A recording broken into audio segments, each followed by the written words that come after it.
Medical marijuana is a growing industry in South Dakota. Right now, there are just a couple of dispensaries up and running, but there are others in the works. But where does all that cannabis come from to support the industry? Well, today we got a tour of a new marijuana cultivation center in Brandon. We are like the farmer that creates the product. It's not your typical farm, but that's how TJ Cameron best describes his marijuana cultivation center. One of the very first things I said to my wife 12 years ago when we got married is, you know, I just want to move to Mendocino County, California, and become a farmer. And she laughed, had no idea what I was talking about because neither one of us are, cannabis users per se. Cameron is the chief operating officer for the new Shangri-La, South Dakota Cultivation Center in Brandon, where they grow cannabis two different ways in a very controlled environment. One is a seed, which you'll see here. Two is a clone, which you'd see here.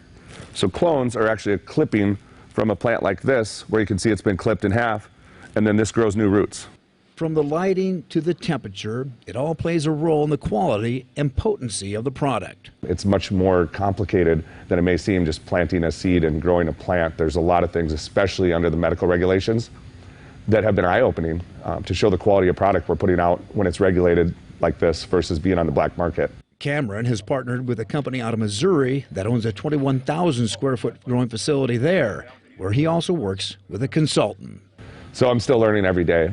I think when you ask somebody who may have had some kind of experience with cannabis or marijuana on the street, and you ask them what their scale of knowledge is from a scale of 1 to 10, I think most people will tell you 8 or 9 if they've ever grown one plant in their closet.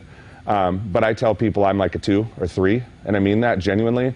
And I think that it takes a lot longer learning process than people expect.